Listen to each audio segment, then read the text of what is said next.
All right. And we are live. Yes, yes, yes. So as comments come in, I will definitely try my best to read them off so that we can make sure that we're addressing any comments that may be coming in from our audience, whether it's from Facebook or YouTube. So we'll give it just a few minutes for people to finish up dinner or work or what have you, and come on in. As you come into the conversation, if you would like to drop your name, where you're from, or just say hey in the comments section, that would be awesome. Tonight's discussion is going to be absolutely amazing. Like, having this discussion, number one, it never gets old, and number two, like, what comes out of it never ceases to amaze me. Just the level of transparency and wisdom and revelation that comes out of these kind of conversations. So I'm excited. Dang. Good stuff, good stuff, good stuff.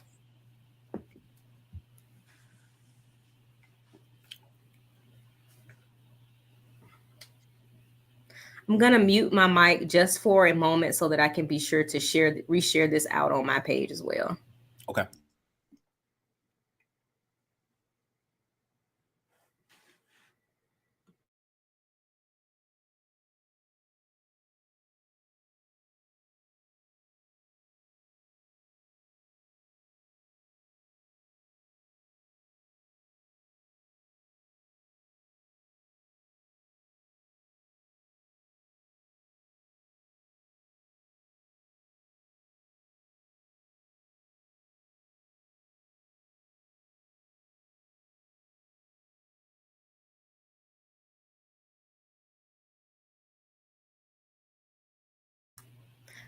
All right.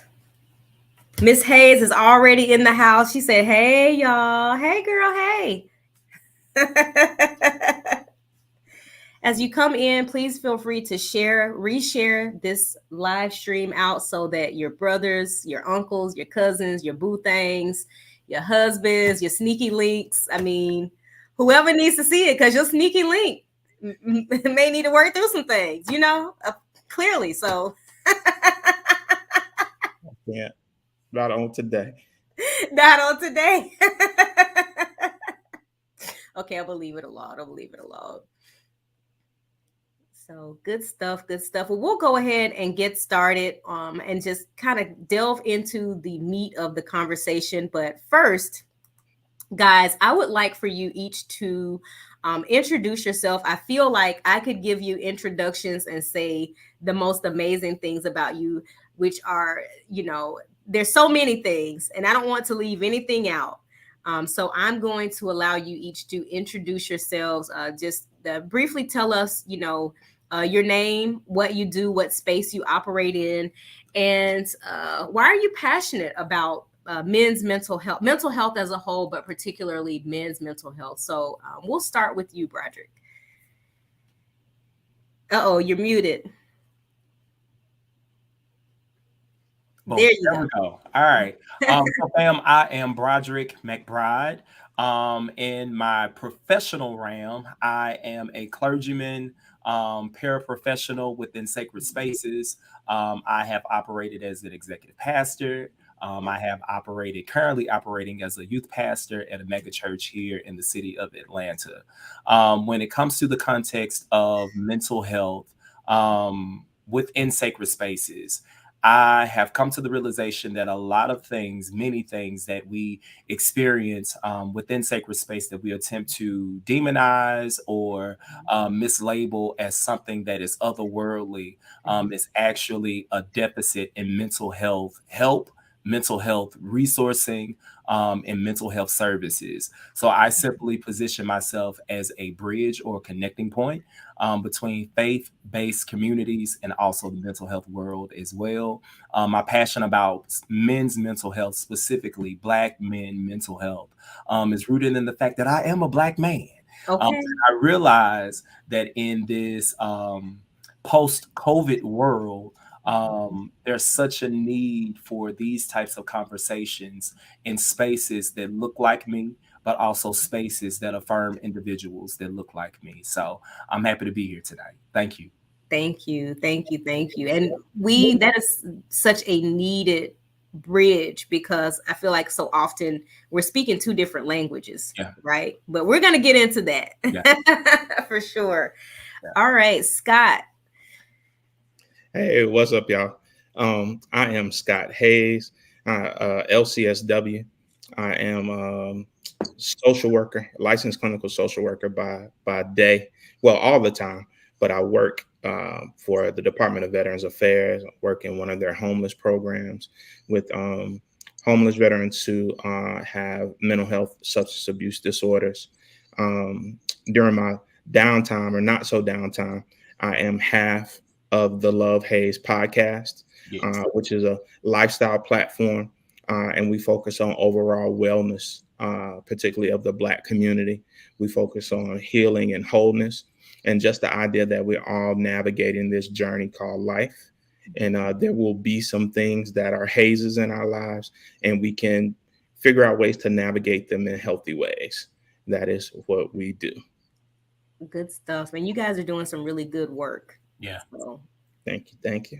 Yes, I tip my proverbial hat to you guys for being consistent with quality content, amazing, well-needed conversations. So, and your transparency as well. So thank you for being here. Thank you for bringing that transparency, both of you, to this conversation. So let's just kind of delve into it. I feel like there's so many different directions we can go as it relates to men's mental health.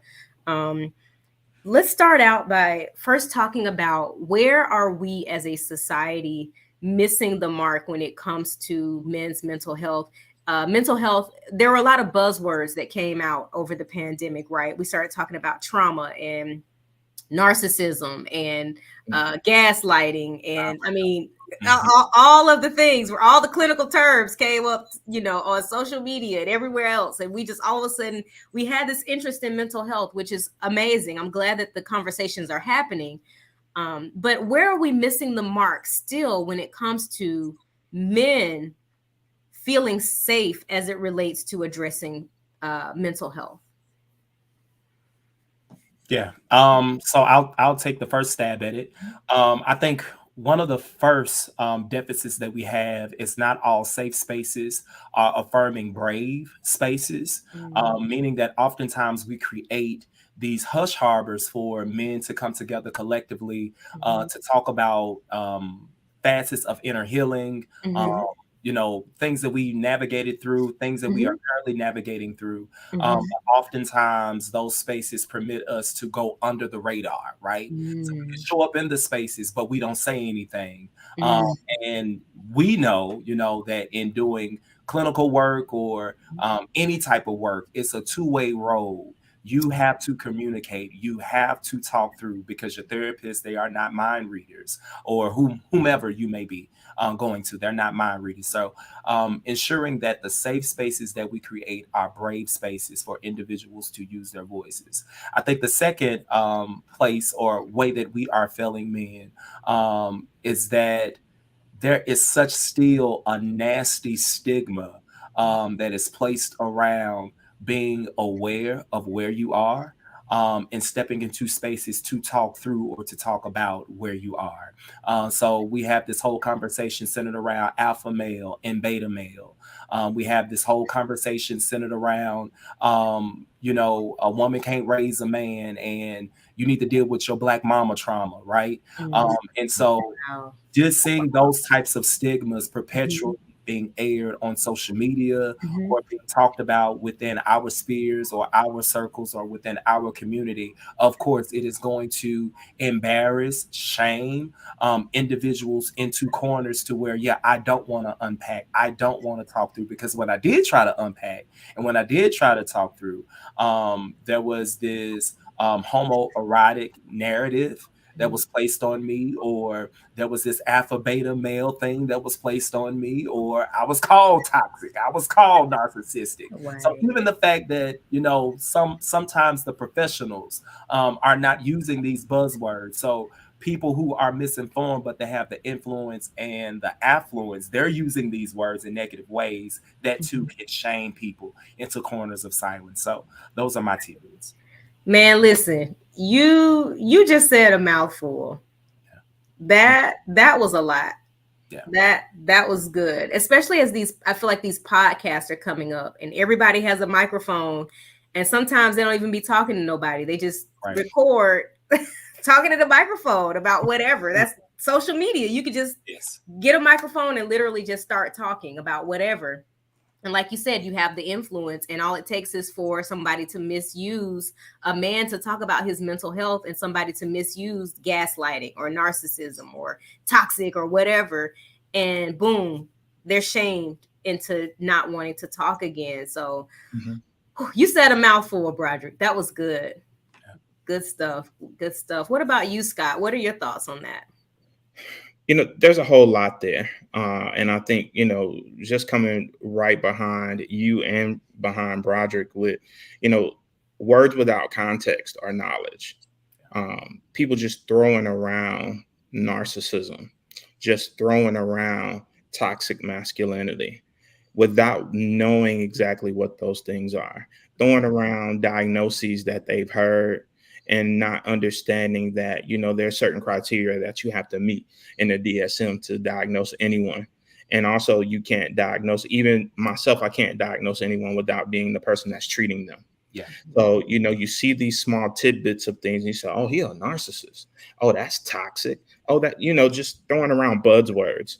And buzzwords are really a killer for a person who is attempting to maybe come out and start talking. If, we know a lot of black folk can't swim, right? But we'll stick our big toe in the water, right? Right. If I come out there and I stick my big toe in and the water's cold, and I go and I stick my legs in and I get scared because something reminds me that I can't swim, right? It's the same thing with my emotions. I stick my big toe in and somebody comes for me immediately. Somebody tells me that I'm a narcissist. Somebody tells me that I'm toxic, or somebody reminds me of who I was at another point in my life. Then I immediately withdraw, right? Because I tried it and it didn't work. And it's already hard enough for us as Black men to try something new. And when we try something new and it's met immediately with a negative reaction or immediately with judgment, it makes us withdraw. And I think that we're missing the mark there by not giving folk enough grace to be in process. Wow. And it is difficult to, navigate the world between what you're familiar with, the devil I know versus the devil I don't know. Absolutely. I am comfortable with like hiding my emotions and stuffing them and then medicating them with something. I want to try something new, but that time that I tried something new, somebody called me a PA Negro, you know what I'm saying? And somebody stole from me what was a little bit of willingness to try, So, just sometimes not knowing, what we're doing, is sometimes just talking, just using words without knowledge. It causes us to miss the mark and miss an opportunity to get our Black men to open up. Right. Wow. How does this fit in the context of, and this is all just so much to unpack what both of you have shared. Just, I'm seeing so many different ways that we are, like you both shared, just misusing terms and kind of, like you said, Scott, when you tip your toe in, you put your leg in, and then boom, something happens, something is said. You see a post on social media and you're back into your shell, or you take out your Superman cape, right? Mm-hmm. So let's talk a little bit about that proverbial Superman cape. Is it, do men really have this Superman cape, or is that a shield or a protection that you have? Because we want to know, as women, we're always like, we want to see your emotional side, and we talk about emotional intelligence and all of that. And so do you think that all men have the ability, or most men have the ability to take off that, feel like they can take off that armor and be themselves at some point. And what would a space or a relationship, not even in terms of just romantic, but in general, what would a space or their key relationships have to look like for them to feel like they can take that cape off? Is that a clear question? Yeah, I think it is safety and security, right? Okay. So when you see Clark Kent, he don't walk around in a Superman suit, right? He put it on when it's danger, right? And so I can be Clark Kent and walk around in my suit or in my J's and a t-shirt when there is no danger, right? When there's not something that I need to save someone from, even if that someone is me. So, that's why it's so important to be a safe space, and have relationships where, men can talk about their emotions and about the things that make them feel unsafe, right? And if you are not that safe space and that safe space is not available for me, then I'm going to walk around with my proverbial cape on, right? And what I do in those times is I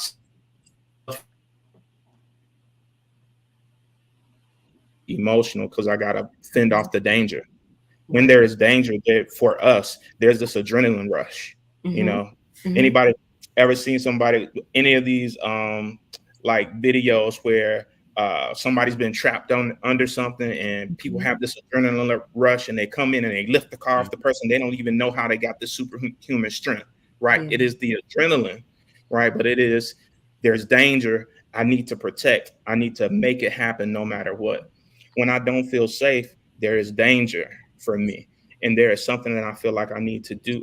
I can't afford to relax in those moments. I have to defend. I have to protect. I can't be talking to you about how I'm feeling because this is not a safe space. And it's not even, and it's not to shift the blame, to anyone. We're all responsible for our own emotions. But more likely than not, if I don't feel like a space is safe, I'm not coming in there to relax. I'm not coming in there to talk to you about my emotions. If I've been attacked in the past for being emotional after you've asked me to show you my emotions, and the thing about it is we don't get to pick and choose, because we know from a therapeutic standpoint, like once you open somebody up, you can't just close them back up. Right. You know what I'm saying? Once it's open, it's open. So now if I let you open me up and then you take a jab at me because of the things that you know about me when I don't have my armor on, then I don't trust you anymore. I'm not opening back up. Once I close that door, it's closed. It's closed. Wow. So you don't get to pick and choose when you do it. If you're going to be a safe space, then you got to be a safe space. Right. And then our responsibility is to be that for each other, so that both people in relationship, doesn't matter if it's intimate or friendship or family, both people can feel safe and can get their needs met. Yeah. Right. Wow. That's good. Broderick, did you want to follow up with something? Yeah. When we just look at the Superman complex for what it is, it is an unhealthy sense to take on responsibility, or an unhealthy taking on of responsibility. I think the key word in this is unhealthy, right? Because no matter where you are, there's always going to be a level of responsibility that you assume just because of life in general. I am responsible for my hygiene. I am responsible to make sure that my baby eats. I am responsible for the upkeep and care of my intimate romantic relationship with my wife, because this is something we've communicated about. We have both agreed on it, and we consistently check in with each other to ensure, hey, this is something that you can do. This is something that I can't do.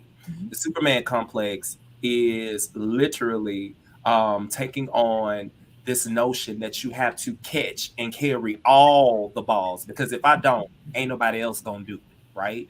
And so as a result of it, you put yourself on an altar, you put yourself on a cross to become a sacrifice that honestly nobody asked for.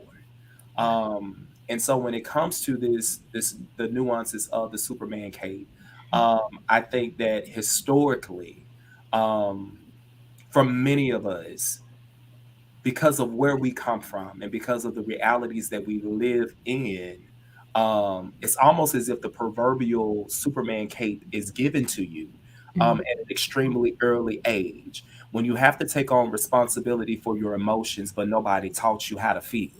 Boy, stop that crying. What Right. you crying for?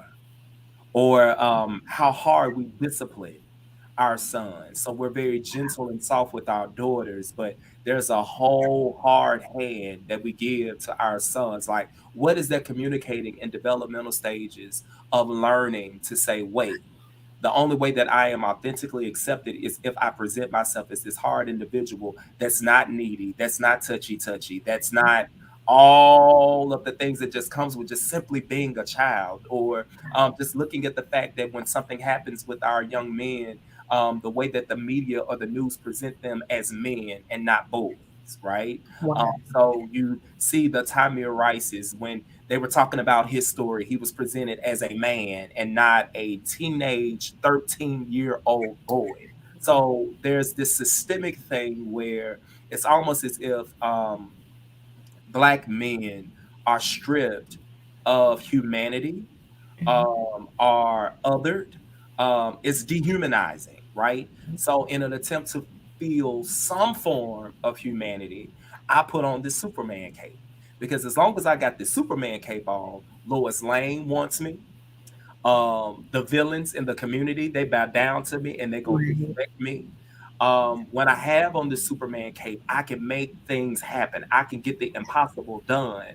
But nobody is paying attention that when I do get in a safe space and I am able to take this cape off, I've literally found myself down to the nub. So it's almost like a never-ending cycle of putting the cape on, keeping the cape on, running into kryptonite.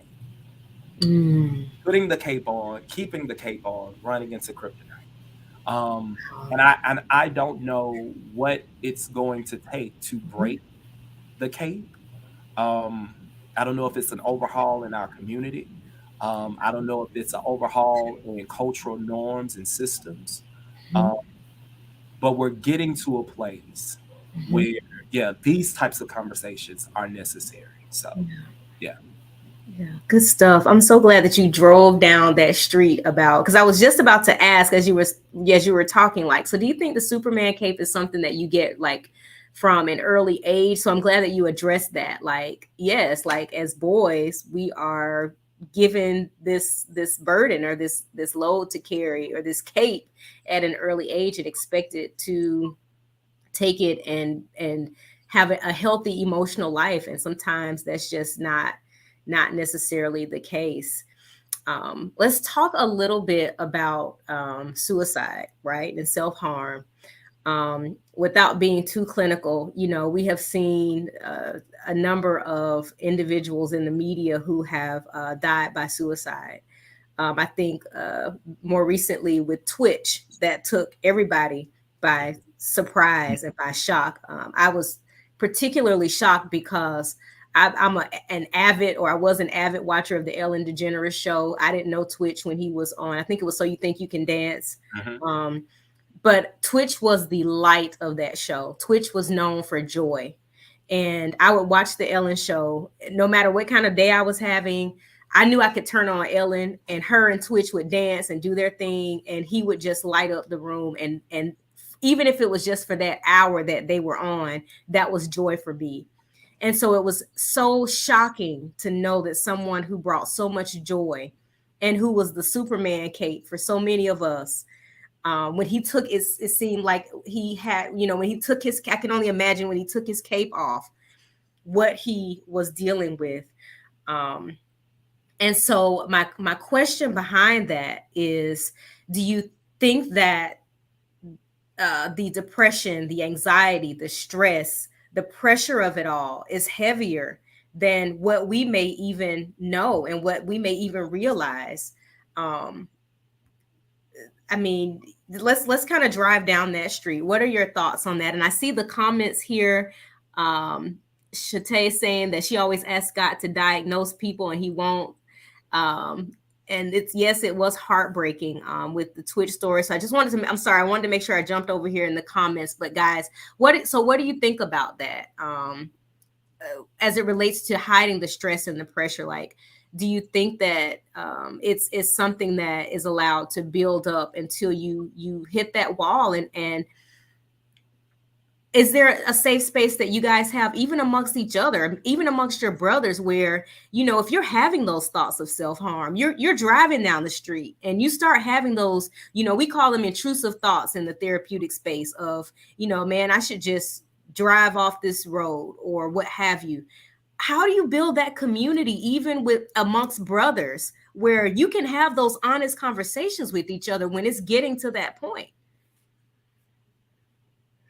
For me, I think, one of the things that I'm doing under the Love Haze is building a community called Man to Man, where, we get together and we have just honest conversation about where we are, how you're feeling, what you may be experiencing. And, the Twitch situation, I think, was so heartbreaking to me because I can't imagine having to be on every day. Right. And even you look back through that brother's videos, right?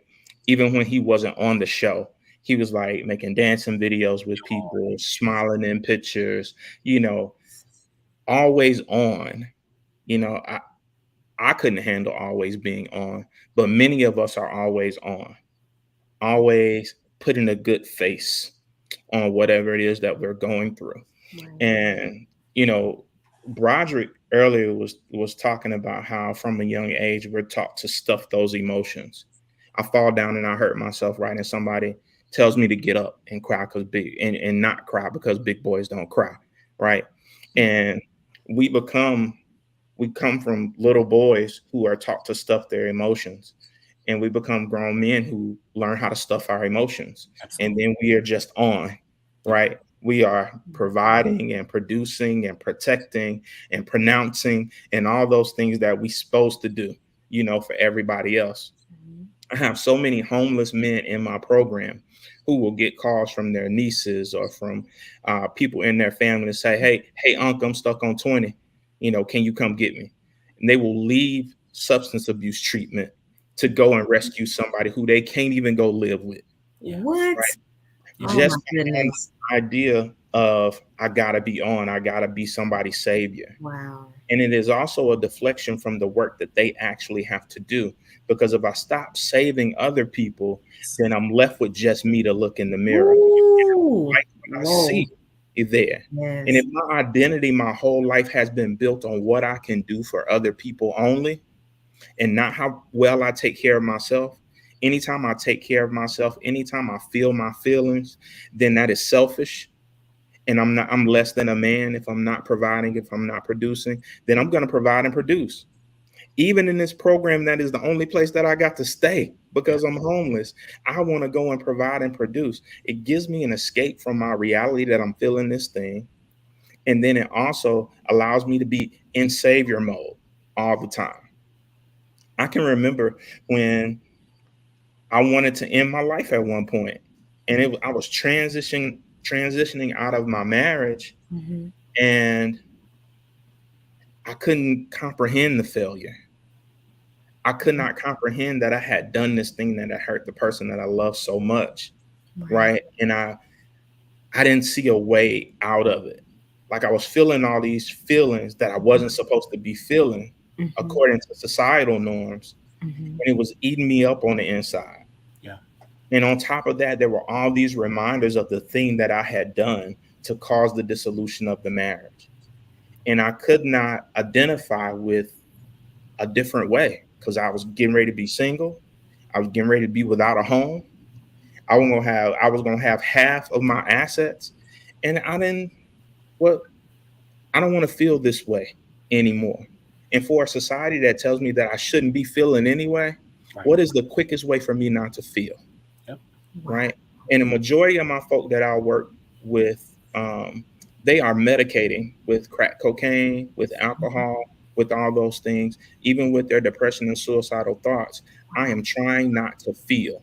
And if you try not to feel something, then who is society to tell you that you're not supposed to be doing it? If I'm trying to stop it, who is society to be telling me I'm not supposed to be feeling that in the first place?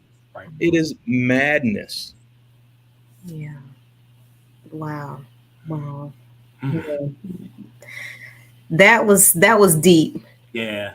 Woo, I feel like we look, we collectively took a breath. that was deep, Scott. Man, like that though there's so many nuggets in that. Mm-hmm. Wow. Broderick, is there anything that you wanted to add with that? I'm just taking all of this in tonight. Yeah. So if I don't have a whole lot of commentary, I just want this to be a space where this is your floor. So I'm just taking it all in. Like this is a blessing for sure. Broderick, did you want to add to that? Absolutely. The question was centered around safe spacing, safe spaces, and yielding what you feel your heavy load into safe space so that you don't go down the road of self-harm. Yes. And again, I think it goes back to not all the time are safe spaces brave spaces. I have brothers that I can call on, that I'm good with and I'm cool with, and I'm also cool with their wives as well. And so I'm coming to a point, even in our walk and in our relationship together as brothers, that there may be moments where the brother may feel uncomfortable sharing with me about something that's going on at home, but his wife will pick up the phone and say, hey, I'm going to give you this so that you can talk to your brother. So even in creating safe and brave spaces, we also need allies that'll be able to plug us into the resources as well, because nobody wants to be the friend that's always going through. You always got something going on, right? So you already are dealing with intrusive thoughts. You know, there is no boundary to how intrusive thoughts may even speak to your cognizant mind to say, you got all of these problems going on. Look at Broderick, he together. And it's like, well, no, that's not necessarily the case. So there's also the enemy of comparison that causes us to not even buy into the fullness of benefits that comes from the brave, safe spaces that are around us. I think the other dynamic as well, and I think y'all will get this when I say it, creating friendships as an adult is strange as hell.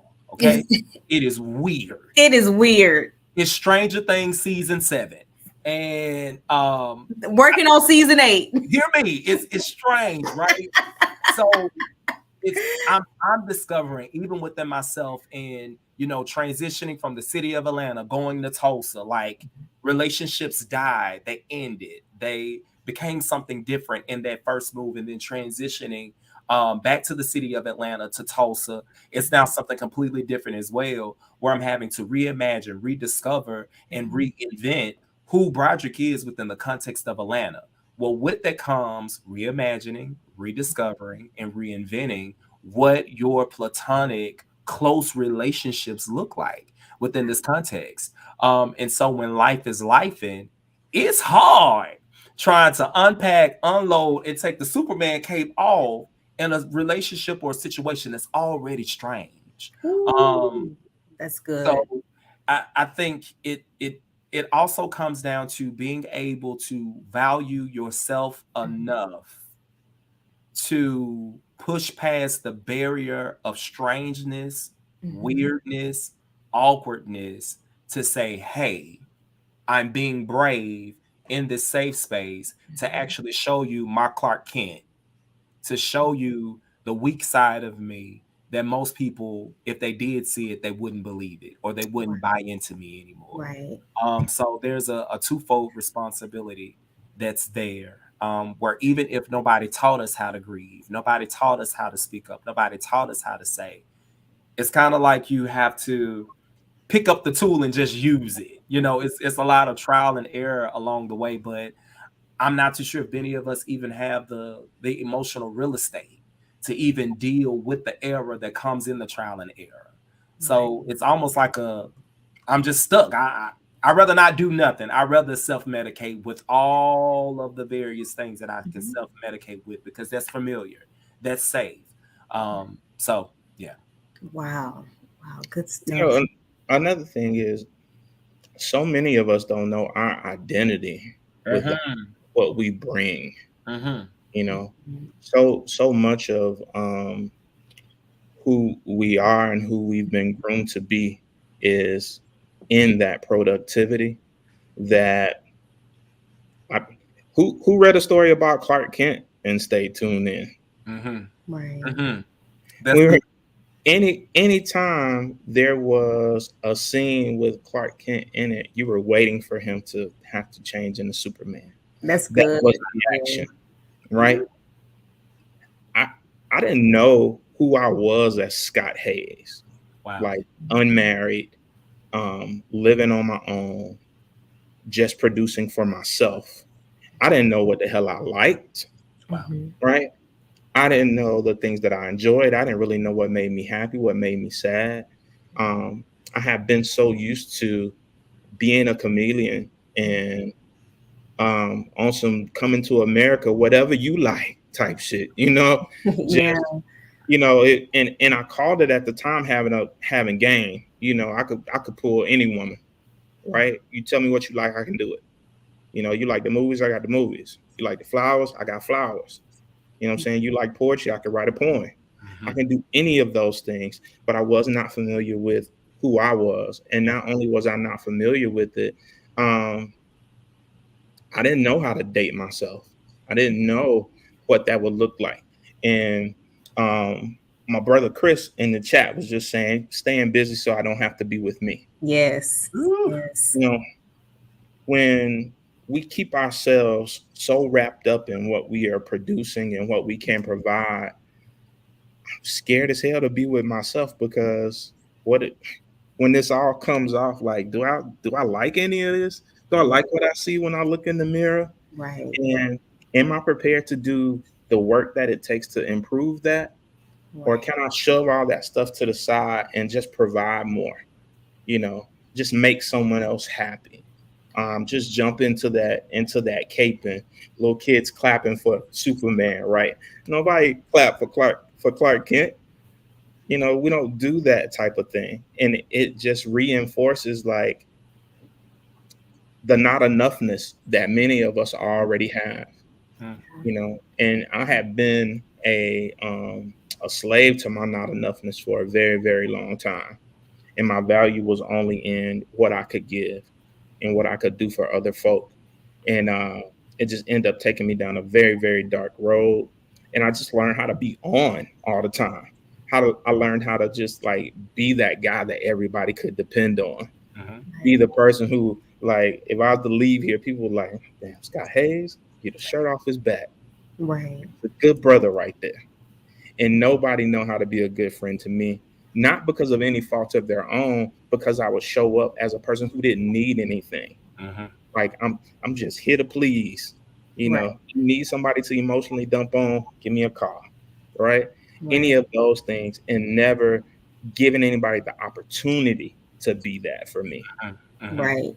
Right. I was just gonna say, having that badge of honor that man, Scott Hayes, he would give you the shirt off his back, not knowing that sometimes that the stress of that could be the very thing that wears your health down. Absolutely. And the thing that takes some people out, is that the stress of it all, it impacts your emotional health, your physical health of consistently coming up short. Because the thing about people pleasing is that you're going to come up short. Yeah. That's the problem with it. You never meet that bar that you set for yourself 100% of the time. You're going to come up short consistently. Yeah. And the stress of that, I can only imagine that just being something that weighs on your physical and your emotional health. And so we definitely have to be careful with that. Let's talk a little bit about grief. The pandemic, Michelle said friendships are stressful. They can definitely be stressful. We hope to find spaces where they're not as stressful. That's the goal. So if you have stressful friendships, I would encourage kind of sitting with what about these friendships are stressful, and how can I connect in a way, or what spaces can I go into that would allow me to connect with people where friendship won't be stressful. I mean, friendships can be challenging, but for the most part, we want your friendships to be to not be stressful, because those are, like Broderick said, those safe spaces that you'll need when you start to feel the stress of so many other areas of life, for sure. So, Michelle, I hope that that you're I'm not sure if you're saying your personal friendships, but I certainly hope that if anyone's listening, your friendships are stressful, that you kind of sit with what about these friendships are stressful, and how can I connect with others in a way that will hopefully yield some relationships that are not stressful for me, but can be a safe space. Yeah. But let's talk a little bit about grief. 2020, March 2020. The world. I say the bottom fell out. I feel like I was talking to someone earlier yesterday, and I said, man, I feel like there was like the gates of Hades or something opened up, and it just, I don't even know what happened in 2020. Like, it's all a blur. I'm trying to forget about it. But it brought so much grief that I feel like we are still reeling from. Mm-hmm. We lost people to COVID, just everyday illnesses. There were people who, unfortunately died by suicide. There was job loss. There was relationship loss. There was a lot of divorce and separation, breakups, even if you weren't married. There was just so much transition happening.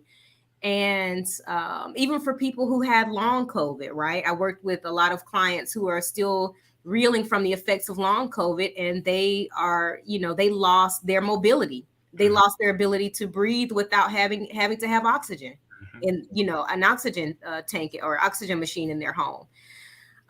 So with all the loss that we've had, and grief has been such a recurring theme, how are men grieving? What does grief show up as? Scott, if you can tell us from the clinical standpoint, can you tell us what grief is showing up as, what you're seeing clinically? And then Broderick, if you can tell us, how is grief showing up from a pastoral counseling or a faith atmosphere, or faith environment perspective?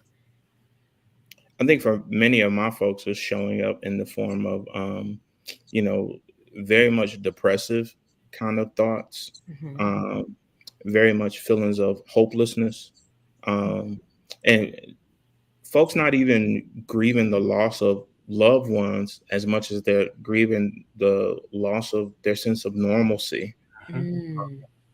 Remembering being able to simply walk down the street and see people's smiles and see their faces, and to be able to speak to folk, to be able to cough or have a runny nose in a public place without people looking at you like you're strange. Right. Imagine that already has a mental health diagnosis, and they're used to people kind of looking at them strange, and now I cough and people are looking at me strange as well. Just grieving loss of family members that maybe I didn't reconcile with because I was in my addiction.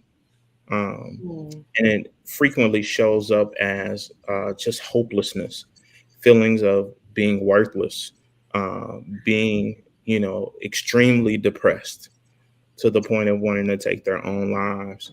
And, like these feelings of what we call anhedonia, just not even being able to enjoy the things that you used to enjoy in the past, because it's almost like a foreboding joy now. If I start enjoying things again, when is it going to be snatched away? Yeah.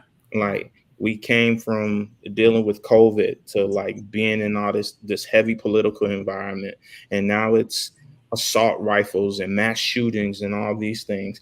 And for people who already have some type of diagnosis, or hell, if you ain't got a diagnosis, you came out of COVID without one, you did well, right? So it's really up in people needing more mental health care than they ever had before. It's showing up in the form of, most of my colleagues who are in private practice not even having room on their caseloads to see all the people who need to be seen. But people are really tapping into their mental health, but people are really like grieving in a way that I think that we've never seen before. and people are taking that grief and I think responding in ways that are, very, very unhealthy. Mhm. Mhm. A lot of folk, with the stuff that we're seeing now, with people being hurt, people just not knowing how to process their grief and taking that and going dumping it into things that are negative. Mhm. Shooting folk, robbing folk, the little things that I can control. If I've had a bad day, I lost my job already, and here you go, you done took my parking spot. So now I got to shoot you because I don't have anything else that I can control. And this thing I will control. So it's showing up also as like impulsivity, Mhm. and Mhm. not being able to really process the emotion that you're having without making an emotional decision, that reaps like a very bad harvest. Mm. Right. Wow. Mm. Wow. Yeah, we're definitely seeing a lot of, like you said, the mass shootings, the random shootings, and you wonder like why would something so small or something so trivial lead to this? What was the breaking point between walking away and harming this other person? And Scott, I think you hit it right on the head. It can only be something that was unresolved, that like you said, taking that control. Grief feels very much so out of control. Control. Yes. You can't really control the when, the how, and the what is going to be like for you. You just got to ride the wave. And Scott, you made a very good point about sometimes riding that wave for people looks like, I'm going to take control of this. Mhm. And that unfortunately leads to more grief for other people because you're harming their loved ones. Yeah. And so now you have a community, not just a family, but a community that has to grieve. Right. So it just sounds like it's just this vicious cycle that when it's not addressed, it ends up harming so many other people. Yeah. So, wow. Wow. Broderick, what are you seeing in the faith space? Yeah. One of the major things that I'm discovering within faith spaces Mhm. is this um, strong anger towards God. God, you allowed my mama to die. You allowed me to get COVID. You allowed me to lose the job. You are allowing all of these various things to Mhm. consistently happen against Black and brown people at the hands of police officers that we are consistently seeing in the news. So the strong anger towards God. And as a result of this anger towards God, I now don't know what I believe in. I don't find value in going to church, being in church. There's also still this fear of if I do come to church, it's a possibility that I may catch something at church. So I would rather just stay at home and connect that way. Um, Specifically with young people, that Gen Z Alpha generation, Mhm. I'm seeing a lot of what Scott was hinting towards of this.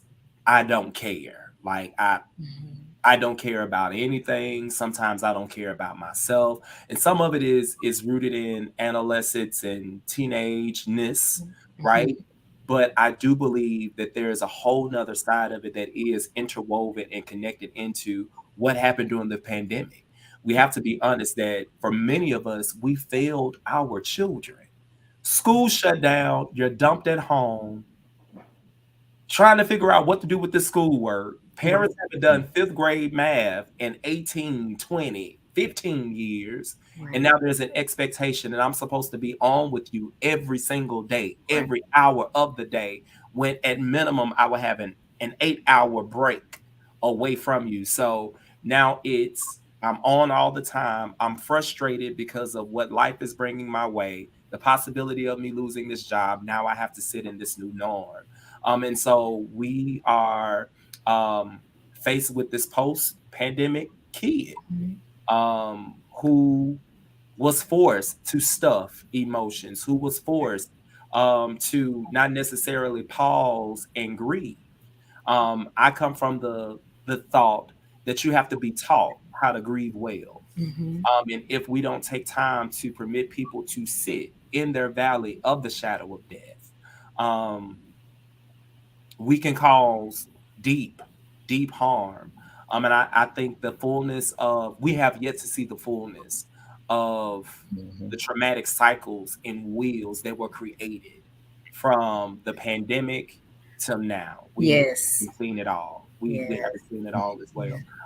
And then another thing that I'm noticing within the faith community, in regards to preaching and those who are in seats of power in those spaces, it feels as if we are failing our congregation because we find ourselves attempting to approach the sacred text with the same lens, the same thought, the same pattern that we had pre-pandemic.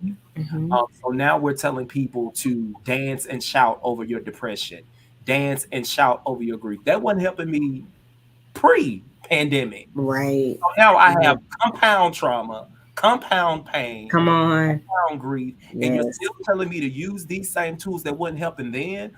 Yeah, you're right. To hell with your God. Right. Right. So, And mhm. it also leans to my already feeling of not enoughness. Yes, So yes, you're telling me that I survived all of this. yes.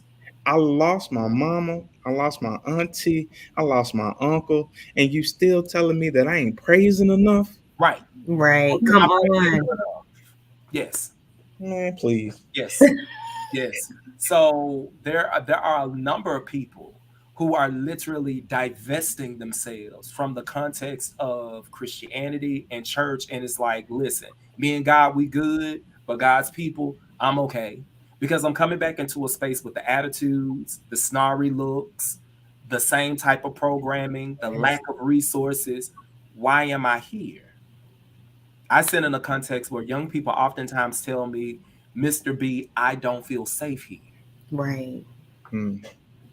Post pandemic, and you still don't feel safe in a Right. community of folk that look like you, that are responsible for your spiritual maturation and formation.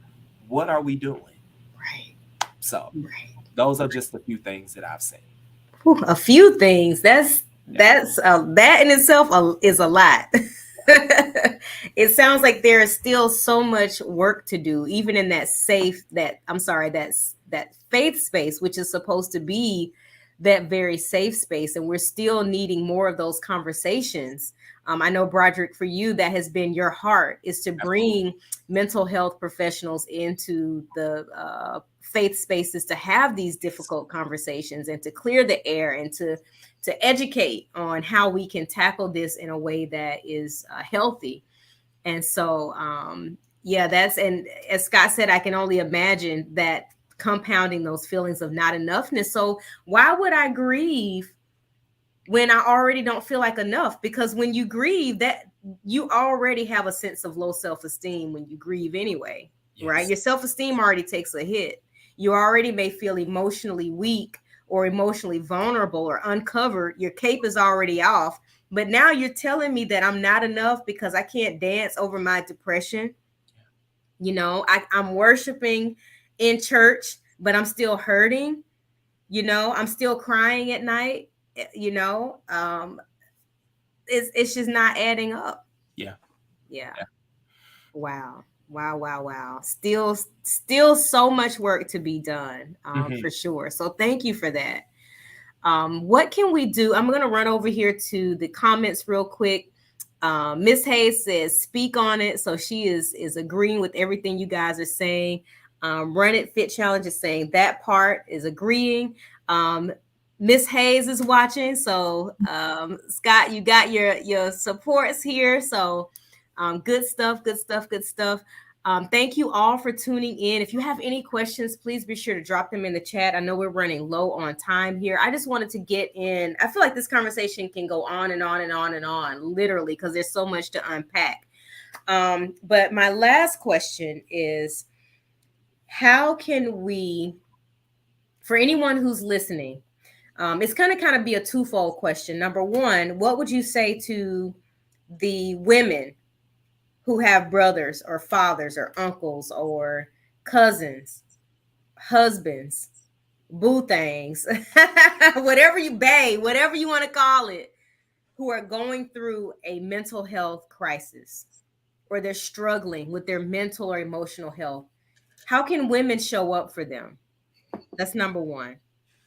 Number two, how can the man who is listening or who may catch the replay, who is struggling with his mental or emotional health, who may be listening to this, he may be at the end of his rope. How can he best show up for himself in this moment? What would you recommend in terms of getting the support that he needs? Because we want you here. We want you to know that it gets better. It does get better. But we understand also that sometimes you get in an emotional space where it doesn't seem or feel like it will. So number one, how can women show up for the men in our lives when they're having a mental health crisis or emotional challenge? Number two, how can the man that is listening, that is struggling with his mental health, show up for himself in this moment and reach out for those supports that he needs? So any takers? For the women, well, you know what? I'll say for the women and the men, and then I'll kind of do the separation. For the women and the men, I think that we all need to be reminded that we are human first, right? Before we are man, before we are woman, we are human, and we are all that. And just being able to understand that all humans are entitled to every single part of their emotion, the happiness, the sadness, the joy, the depression, the things that don't feel so good. We cannot take the good parts of our emotions and leave the not so good parts on the table because we don't want them. We don't need to make it a practice to deprive anybody or dehumanize anybody because they are strong Black woman, because they are strong Black man.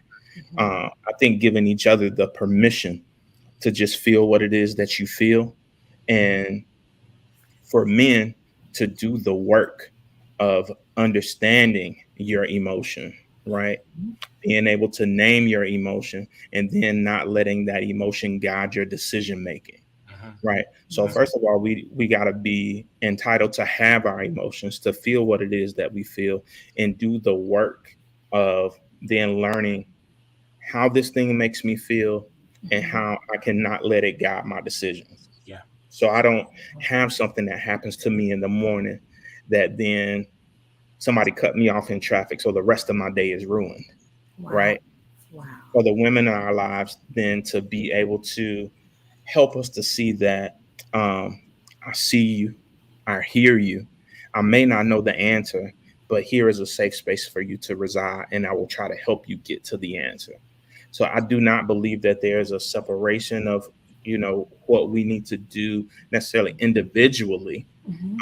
There is individual work to be done, but I think that we can get there together, right? So I know that Brandy, you host a lot of women's empowerment stuff. I'm doing the man stuff, but ultimately we come back to these types of forums where there is no separation, where we realize that we need each other, right? So what we can do for each other is like show up, right? And say that I hear you and I see you, and I may not have the right answer, but I am here. Frequently, when I know that somebody is there, that is my home base. Right. When we played freeze tag and all them other games and tag you just had to make it back to home base. Yes. Yes. If you can be home base for somebody, that's more than a start. Right.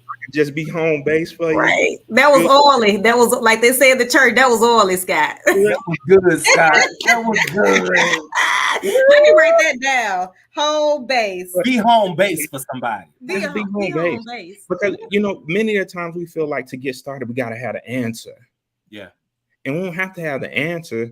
I need somebody who's willing to at least do the research with me and help me get there. Be a safe, so don't tear me down in your unknowing. Just be that home base and be able to help me learn and help me navigate the space. And in turn, I promise you're going to get the same thing from me. We will learn how to navigate those spaces together.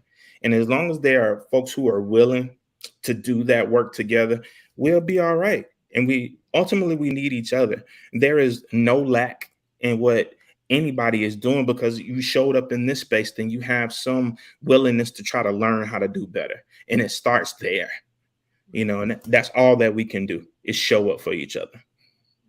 Wow. That was good. Selah. I mean, Scott said it all. Yeah, that whole tidbit about being home base for somebody, that made something fall off the shelf for me. Because oftentimes in creating safe spaces, somebody feels as if that they have to take on an alpha role in that safe space. And in taking on an alpha role, you are talking at, you are talking down, and not talking with. So in creating safe space, be okay with not always having an answer or a solution, but just simply being a warm body full of an energy that communicates care. And even when we do have an opportunity to dialogue with each other, being okay with somebody saying, hey, what you are giving me, that's not what I need. I actually need this, right? So being able to handle being coaching, it's twofold. Men, we have to be okay with coaching up, but then the sisters also got to be okay with being coached, right? And then the same thing, coaching down, right? And men being able to accept coaching down, because I think those roles, as Scott said, they're going to change consistently, right? So being able and willing to reciprocate this whole thing of being home base for somebody. That's key. Right. That is key. I like what you said also about communicating, like, hey, I don't need this, but this is what I need. Because that can be uncomfortable to communicate, and it can real be grown. It's real grown. It's real grown. It really is, I mean, it can be very uncomfortable to have to say that, like, hey, I just need you to listen. I don't really want you to like fix anything. I don't need your Superman cape right now. Like, I don't need you to fix anything, or I don't need your Superwoman cape right now. I just need you to listen. Can I add my wife at Shatay Hayes? Listen, I'm not starting any fights here, okay? Shatay is on, so hey, I don't have nothing to do with that.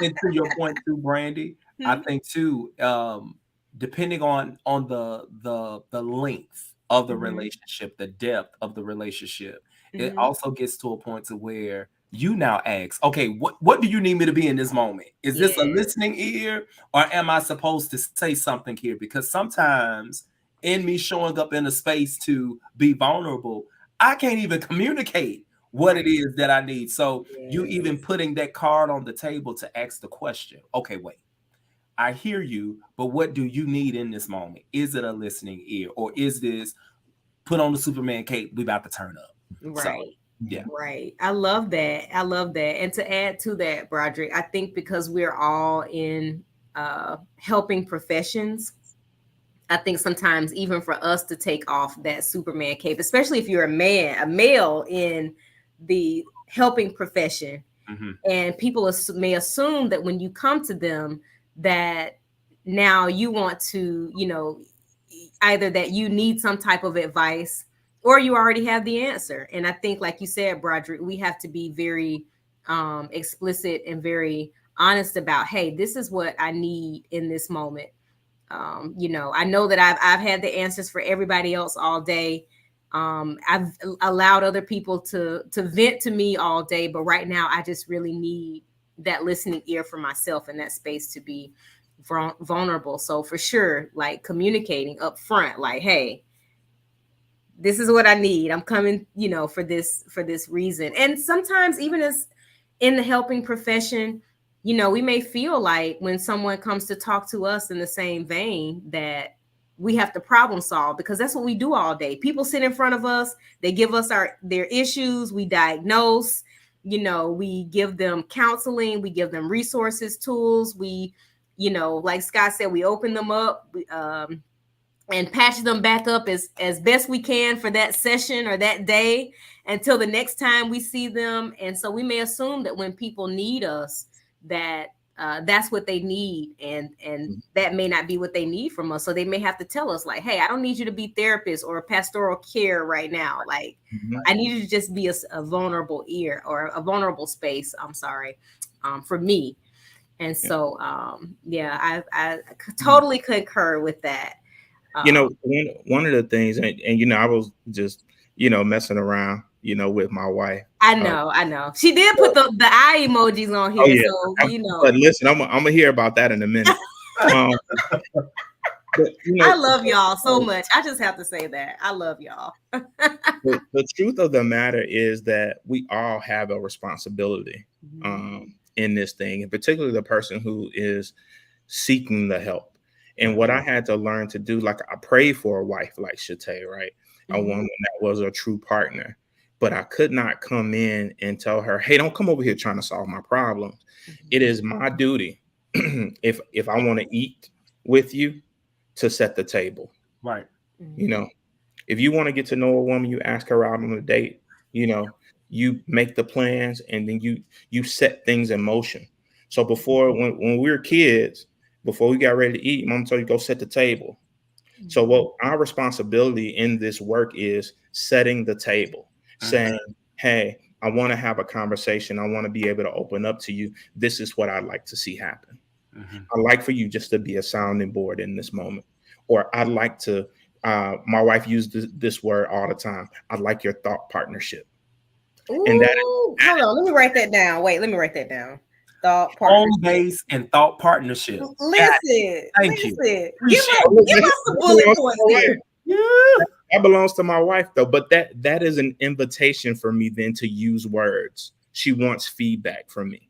She will either tell me that I just need to get this out, which means shut up, don't say nothing, just listen. Or I want your thought partnership, meaning I want to tell you this thing, and then I'd like to know what you think about it. What do you think I should do? Right. And it is our responsibility to set the table for what we want conversation, not have people throwing shit at a wall and seeing what sticks. Right. That is not their responsibility. That is the part of the work that we have to do.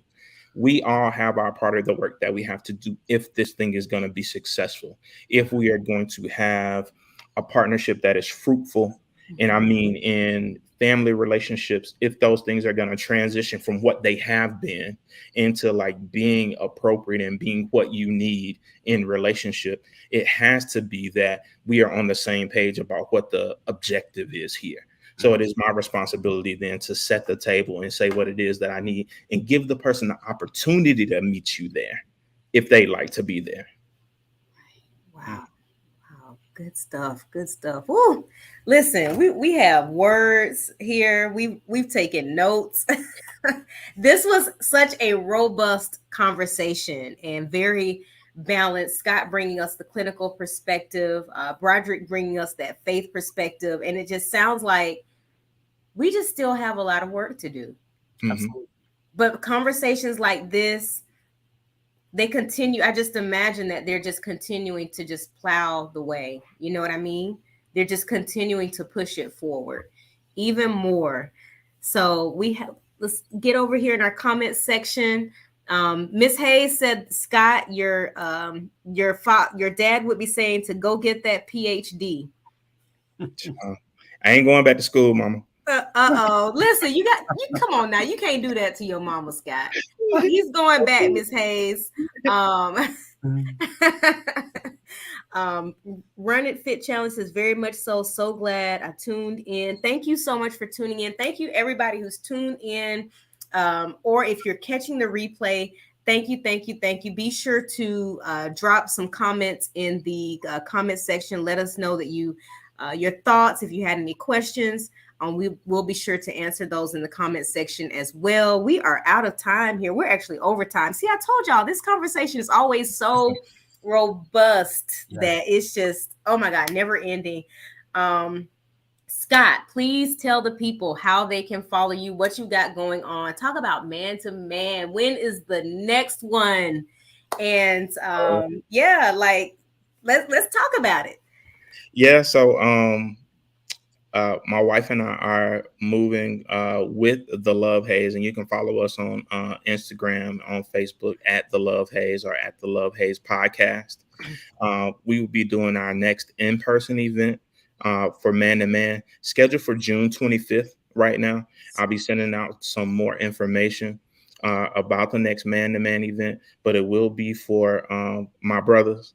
We're going to come together. We're going to drink a couple craft cocktails. We're going to talk through that thing. We ain't going to have any reservations. It's going to be a safe space, but also a brave space to, if somebody is faulty in their thinking, to be able to just give them some honest feedback about the direction that we need to be nudging towards, and being able to lean into your own healing. And this work can feel overwhelming, right?